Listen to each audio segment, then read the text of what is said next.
Hello बच्चों, आज हम पढ़ेंगे कक्षा 7 विज्ञान यानी साइंस का चौथा अध्याय ऊष्मा। आप देख रहे हैं यहाँ पर, ये है आपका पाठ 4 ऊष्मा। हम आपको बताएंगे बच्चों इस पाठ से संबंधित प्रश्नों के उत्तर और साथ ही साथ पाठ का सारांश भी। लेकिन याद रहे, एक बार पाठ को ज़रूर से ज़रूर पढ़ लें। इससे ये होगा जो यहाँ पर आपको पाठ का सारांश बताया जाएगा और जो प्रश्नों के उत्तर बताए जाएंगे उन्हें आप अच्छे से समझ पाएंगे। यदि अभी तक आपने चैनल को सब्सक्राइब नहीं किया तो चैनल को भी सब्सक्राइब अवश्य कर दें, बेल आइकन भी दबा दें ताकि आपको आने वाली प्रत्येक पाठ की वीडियो की नोटिफिकेशन मिलती रहे और जानते रहे अपने सारे पाठों के प्रश्न उत्तर हमारे साथ। तो चलिए अब ज़्यादा देर न करते हुए जान लेते हैं सबसे पहले पाठ का सारांश। तो बच्चों, आपको एक बार फिर से याद दिला दें, आज हम पढ़ रहे हैं कक्षा 7 विज्ञान का चौथा अध्याय ऊष्मा यानी हीट। और हम आपको बता रहे हैं इस पाठ के प्रश्न उत्तर, साथ ही साथ पाठ का सारांश। और सबसे पहले बात करते हैं पाठ के सारांश के बारे में कि आपने इस पाठ में क्या कुछ सीखा या क्या कुछ पढ़ा। सबसे पहली बात, किसी वस्तु की उष्णता की कोटि ज्ञात करने के लिए हम सदैव अपनी स्पर्श इंद्रिय पर विश्वास नहीं कर सकते। दूसरी बात आपने जानी, ताप किसी वस्तु की उष्णता की कोटि की माप है। अगला पॉइंट आपके लिए, तापमापी वह युक्ति है जिससे ताप मापा जाता है। चौथा पॉइंट है, डॉक्टरी थर्मामीटर का उपयोग शरीर का ताप मापने के लिए किया जाता है। इस थर्मामीटर का परिसर 35 डिग्री सेल्सियस से 42 डिग्री सेल्सियस होता है। अन्य प्रयोजनों के लिए हम प्रयोगशाला तापमापी का उपयोग करते हैं। इन तापमापियों का परिसर प्रायः 10 डिग्री सेल्सियस से 110 डिग्री सेल्सियस होता है, याद रखेंगे आप। और पांचवा पॉइंट आपके लिए, मानव शरीर का या सामान्य ताप 37 डिग्री सेल्सियस होता है। छठा, ऊष्मा उच्च ताप के पिंड से निम्न ताप के पिंड की ओर स्थानांतरित होती है। एक वस्तु से दूसरी वस्तु में ऊष्मा 3 प्रक्रमों द्वारा स्थानांतरित हो सकती है। और कौन से ये 3 प्रक्रम आप देख सकते हैं, चालन, संवहन और विकिरण। अगला पॉइंट है बच्चों, ठोसों में प्रायः ऊष्मा चालन द्वारा स्थानांतरित होती है। द्रव्य और गैसों में ऊष्मा संवहन द्वारा स्थानांतरित होती है। विकिरण द्वारा ऊष्मा के हस्तांतरण के लिए किसी माध्यम की आवश्यकता नहीं होती है। अगला पॉइंट है, जो पदार्थ अपने से होकर ऊष्मा को आसानी से प्रभावित होने देते हैं उन्हें ऊष्मा चालक कहते हैं, याद रखेंगे। और 9वां पॉइंट है, गहरे रंग की वस्तुएं हल्के रंग की वस्तुओं की अपेक्षा ऊष्मीय विकिरणों की अच्छी अवशोषक होती हैं। यही कारण है कि हम गर्मियों में हल्के रंग के वस्त्रों में अधिक आराम का अनुभव करते हैं। अगला पॉइंट है बच्चों, सर्दियों में ऊनी वस्त्र हमें गर्म रखते हैं। इसका कारण यह है कि ऊन ऊष्मारोधी है और इसके रेशों के बीच में वायु फंसी यानी कि ट्रैप होती है। तो ये सब पॉइंटों को आप याद रखेंगे। पाठ का सारांश है ये, और मुख्य बातें जो आपको इस पाठ में बताई गई हैं आप उन्हें अच्छे से समझें, उन्हें याद रखें और पाठ को ज़रूर से ज़रूर पढ़ें। इसके बाद आइए जान लेते हैं इस पाठ में पूछे गए प्रश्न और उनके उत्तर। अभ्यास प्रश्न उत्तर में इन्हें आप अपनी नोटबुक में नोट कर सकते हैं बच्चों। पहला प्रश्न आपके लिए, प्रयोगशाला तापमापी तथा डॉक्टरी थर्मामीटर के बीच समानताएं और अंतर लिखिए। तो उत्तर में आप लिखेंगे, सबसे पहले लिखेंगे समानताएं और हेडिंग डाल के लिखेंगे, दोनों थर्मामीटर का कार्य सिद्धांत समान है। दूसरा लिखेंगे, दोनों का उपयोग तापमान को मापने के लिए किया जाता है। और तीसरी समानता, दोनों में एक मोटी दीवार वाली कांच की नली होती है जो एक महीन पतली नली से जुड़ती है। अगला पॉइंट चौथा, तापमान मापने के लिए दोनों थर्मामीटर में पारे का उपयोग किया जाता है। और पांचवी समानता क्या है, दोनों में सेल्सियस और फ़ारेनहाइट अंकित है। ये तो थी समानताएं। और उसके बाद अंतर की बात करते हैं, तो अंतर में आप लिखेंगे अंतर में आप क्या करेंगे, हेडिंग डाल के लिखेंगे। नंबर 1, प्रयोगशाला थर्मामीटर का उपयोग कारखानों और प्रयोगशाला में विभिन्न वस्तुओं के तापमान को मापने के लिए किया जाता है, जबकि डॉक्टरी थर्मामीटर का उपयोग केवल मनुष्यों के तापमान को मापने के लिए किया जाता है। याद रखेंगे ना ये सब। और अगला जो है अंतर क्या है, आमतौर पर प्रयोगशाला थर्मामीटर में तापमान 10 डिग्री सेल्सियस से 110 डिग्री सेल्सियस तक होता है, जबकि डॉक्टरी थर्मामीटर में तापमान 35 डिग्री सेल्सियस से 42 डिग्री सेल्सियस तक होता है। तीसरा अंतर जो है, आमतौर पर प्रयोगशाला थर्मामीटर में कोई अवरोध नहीं होता है, जबकि डॉक्टरी थर्मामीटर में पारा बल्ब के पास छोटा अवरोध होता है। चौथा अंतर है, मान लेते समय प्रयोगशाला थर्मामीटर को सीधा रखना पड़ता है, जबकि डॉक्टरी थर्मामीटर झुकाया जा सकता है। तो ये थे प्रयोगशाला थर्मामीटर और डॉक्टरी थर्मामीटर में अंतर। और इससे पहले आपने देखे यहाँ पर समानताएं, जिन्हें आप जो है अच्छे से याद करें, समानताएं और अंतर। इसके बाद बच्चों अगला प्रश्न आता है आपका। दूसरा प्रश्न है, ऊष्मा चालक तथा ऊष्मा रोधी प्रत्येक के दो दो उदाहरण दीजिए। तो यहाँ पर आप उदाहरण देंगे। सबसे पहले उत्तर लिखेंगे, उत्तर के बाद ऊष्मा चालक के बारे में लिखेंगे, हेडिंग डाल देंगे तांबा, एल्युमिनियम और लोहा, ये क्या है, ऊष्मा चालक। और ऊष्मा रोधी में लिख सकते हैं आप लकड़ी, पानी और हवा। इस प्रकार से आपका ये दूसरा प्रश्न और उसका उत्तर हो जाएगा। तीसरा प्रश्न है बच्चों, रिक्त स्थानों की पूर्ति कीजिए और क्या है यहाँ पर आपके लिए, कोई वस्तु कितनी गर्म है इसकी जानकारी, और यहाँ पर आपको लिखना है द्वारा प्राप्त होती है। क्या लिखना है आपको, तब तक सोचिए आप, अभी हम आपको बताते हैं। और दूसरा यहाँ पर उबलते हुए पानी का ताप तापमापी से नहीं मापा जा सकता, और यहाँ पर भी आपको लिखना है। क्या लिखना है, सोचते रहिए, हम आपको उत्तर बताते हैं अभी। ताप को डिग्री और यहाँ पर क्या लिखना है, में मापते हैं। और गह है बिना किसी माध्यम द्वारा ऊष्मा हस्तांतरण के प्रक्रम को कहते हैं। क्या कहते हैं, पढ़ा था आपने पाठ में। अगला है चाय वाला, स्टील की एक ठंडी चम्मच गर्म दूध के प्याले में रखी गई है, यह आपने दूसरे सिरे तक ऊष्मा का हस्तांतरण, और यहाँ पर क्या लिखना है, प्रक्रम द्वारा करेगी। और अगला है आपके लिए, हल्के रंग के वस्त्रों की अपेक्षा, यहाँ पर खाली स्थान है, रंग के वस्त्र ऊष्मा का अधिक अवशोषण करते हैं। तो इन जो खाली स्थान है बच्चों, यहाँ पर आपको कुछ ना कुछ लिखना होगा। क्या लिखना है, चलिए देख लेते हैं उत्तर में।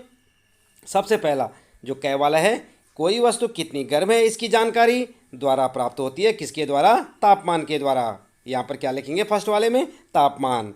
और इसी प्रकार ख वाले में आप देखें, उबलते हुए पानी का ताप, और यहाँ पर लिखेंगे डॉक्टरी, तापमापी से नहीं मापा जा सकता। ठीक है, तो यहाँ पर लिखेंगे डॉक्टरी।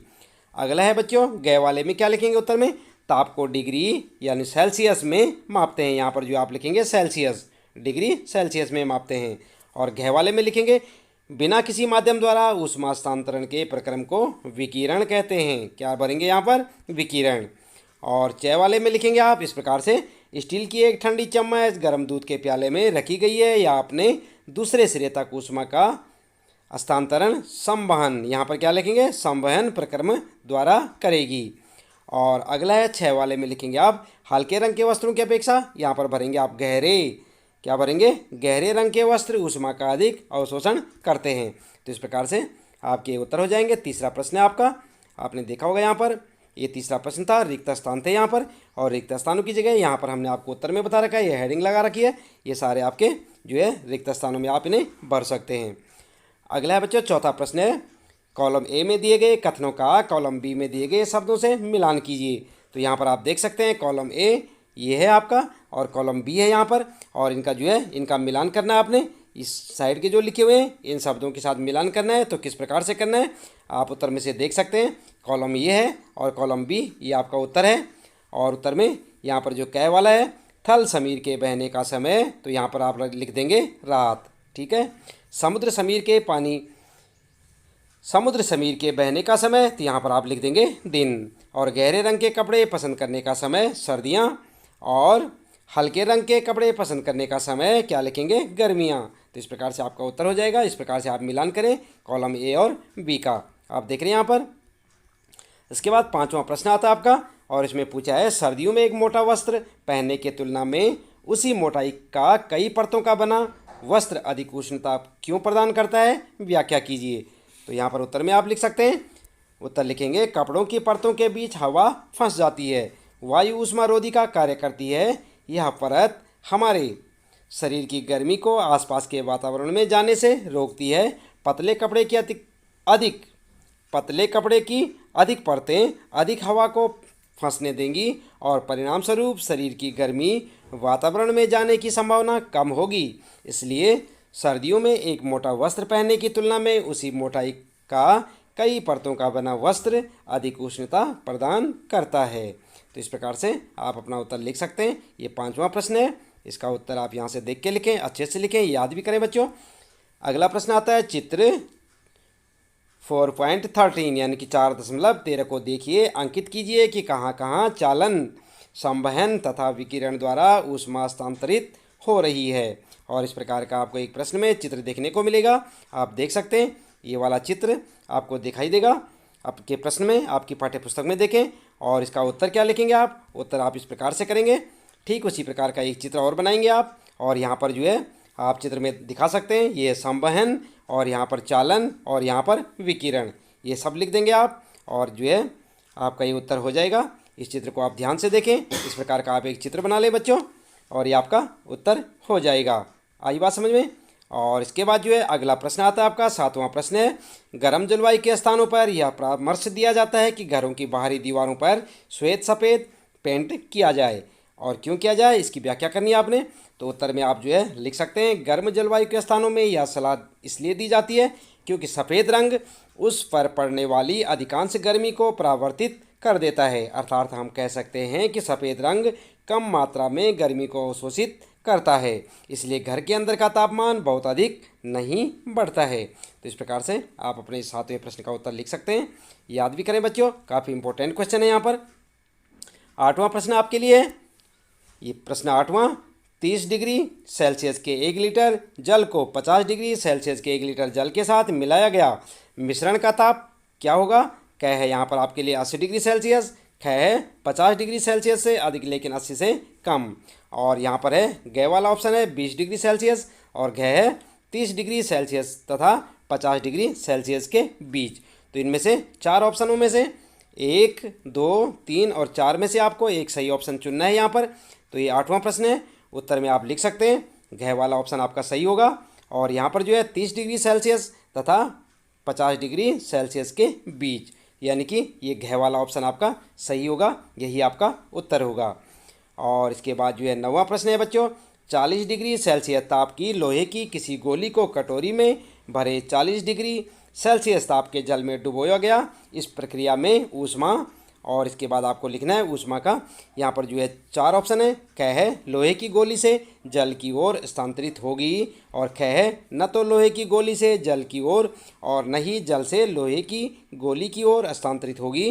तो ऊष्मा जो है किधर स्थानांतरित होगी, उत्तर लिखना आपको इन चारों में से। ग वाला है जल से लोहे की गोली की ओर स्थानांतरित होगी, और घ है दोनों के ताप में वृद्धि कर देगी। तो यहाँ पर जो है ये 4 ऑप्शन है, ऊष्मा किधर जो है स्थानांतरित होगी, उत्तर लिखेंगे आप ख वाला ऑप्शन आपका सही होगा, न तो लोहे की गोली से जल की ओर और न ही जल से लोहे की गोली की ओर स्थानांतरित होगी। ठीक है, तो इस प्रकार से आपका ऑप्शन कौन सा, ये ख वाला सही होगा।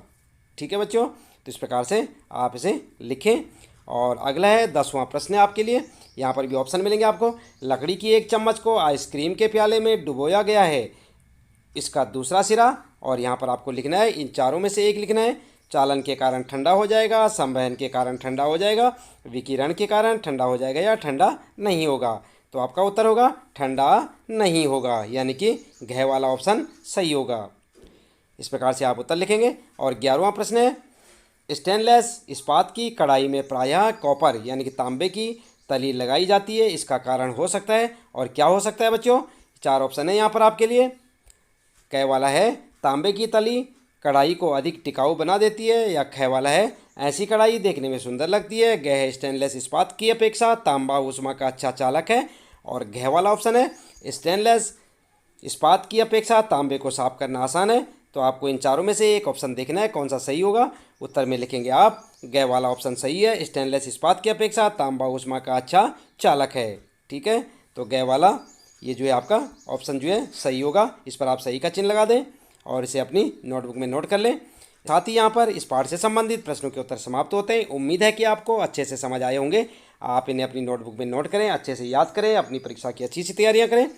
और यदि अभी तक आपने चैनल को सब्सक्राइब नहीं किया या चैनल में आप पहली बार आए हैं तो चैनल को सब्सक्राइब अवश्य कर दें, बेल आइकन भी दबा दें ताकि आपको आने वाली प्रत्येक पाठ की वीडियो की नोटिफिकेशन मिलती रहे और लगातार इसी प्रकार जानते रहे अपने कक्षा 7 विज्ञान के सभी पाठों के प्रश्न उत्तर हमारे साथ।